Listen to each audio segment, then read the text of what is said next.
You ever watch a stack of bills hit the floor and realize, in that split second, you're not just picking up cash, you're picking up the weight of 1,000 judgments?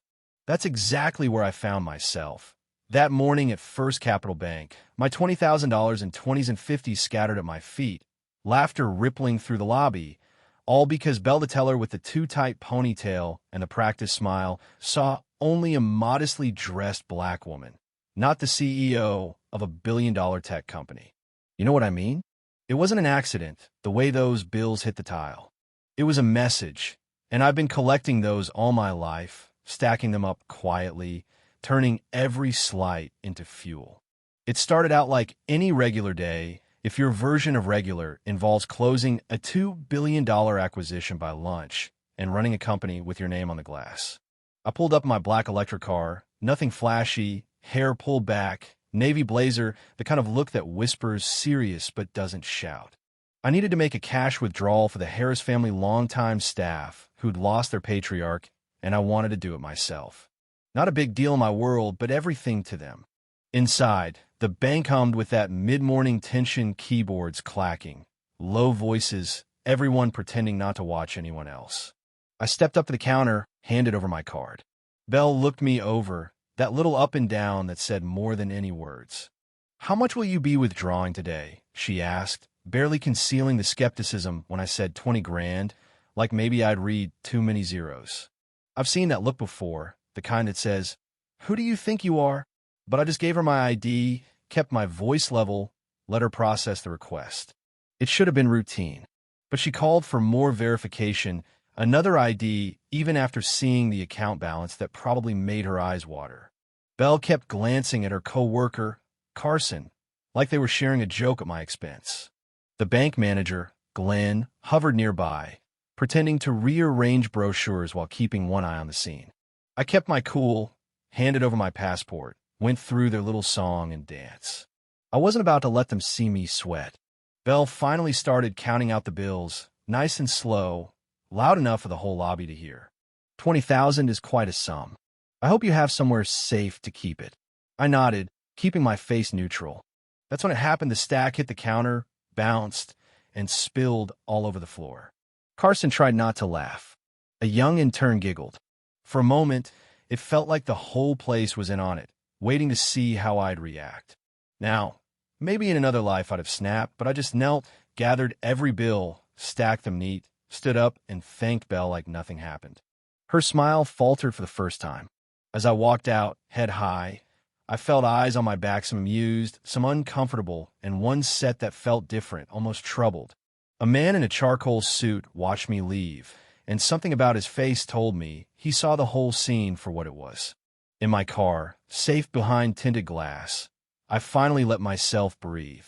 My assistant, Dev, was texting, checking if I'd be late for the signing. Not a chance. That's the thing about being underestimated. You learn to compartmentalize. So I went on with my day, delivered the cash to the Harris family through Dev, made sure they never felt like it was charity. Finalized the acquisition. Kept moving, because that's what you do when people try to put you in a box. But the universe had other plans for that day. That man from the bank. Turned out he was Peter Langdon, one of Reynolds Logistics board members, the company we were merging with. He showed up at my office, awkward, apologetic, said he'd witnessed the whole thing and should have spoken up. I asked him why he didn't. He didn't have a good answer. Shock, habit, not wanting to make a scene. I told him, now you know what silence does. He looked like that hit home. Twist is, Peter wasn't just carrying guilt, he was scared this would torpedo our deal, that I'd walk away out of pride. But I told him straight, business is business, slights are slights, but sometimes the line blurs, and what you do in the face of one becomes a test for the other. That bank incident, it wasn't about a bad day. It was about a pattern, a system that thought it could get away with anything as long as the right people stayed silent. Meanwhile, back at the bank, Belle was bragging about her promotion. She'd been bumped up to senior teller, recording TikToks in the break room, talking about how you shouldn't let bougie nobodies waste your time. Her manager, Glenn, told her to delete the footage from that morning, just in case. But someone else was watching. Rosa Martinez, a teller who'd seen it all. She copied the footage, reached out to me, said she had proof and wanted to help. That's where things shifted. One person's courage became the lever. I invited Rosa to join Caldwell Innovations, offered her a job as an analyst. She took it, tears in her eyes, and handed over the footage. Not just the humiliation, but Glenn telling Belle who I really was, and both of them laughing it off. Rosa risked everything, knowing she could lose her job. That's the kind of integrity you can't teach. With that video in hand, I had a choice. Make it public, start a war, or handle things my way. Quietly, I moved every dollar of Caldwell's accounts out of First Capital, over $80 million, gone in a day. Did it the morning we announced the $2 billion acquisition, right when the business world was watching. Belle and Glenn watched the lawyers process the closure, faces pale, realizing what they'd cost the bank. Respect costs nothing, I told Belle as I left, but the lack of it just cost you $2 billion. The story exploded.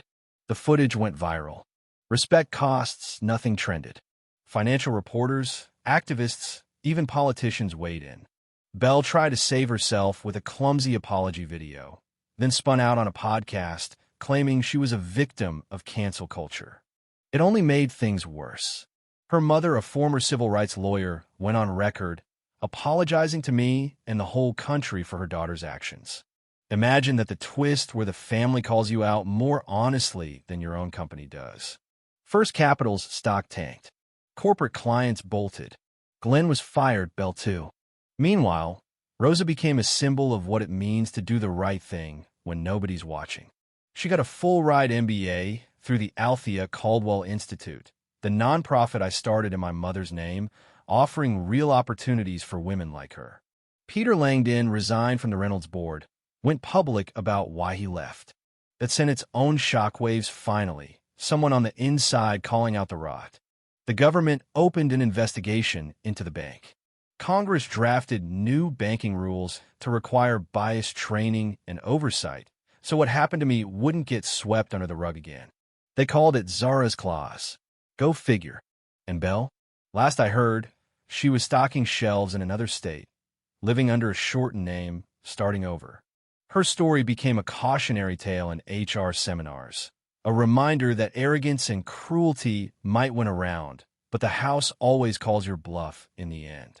Somewhere in the middle of all that noise, I got a letter from a girl named Ava, 11 years old. I want to win without yelling, she wrote, her words sitting heavy in my hands. So I went to her school, talked to her class about using your voice not to shout, but to change things. That's the legacy I care about. Not the deals, not the headlines, but the ripples that outlast the moment. So yeah, I never raised my voice that day at the bank. Didn't make a scene. I just made a choice to let my actions speak for themselves, to show the power of quiet dignity. Sometimes the most disruptive thing you can do is refuse to play the game by their rules. Let me ask you this: have you ever watched someone use silence like a weapon, not to wound, but to build something better? Do you think justice is served with headlines and outrage, or with small, relentless acts that quietly shift the world beneath our feet? Let me know what you think, because these stories don't end when the credits roll. They start right here with your voice. If you've ever been underestimated, if you've ever had to hold your tongue and choose your moment, hit like, share your story, and subscribe for more tales that turn humiliation into power and silence into strength.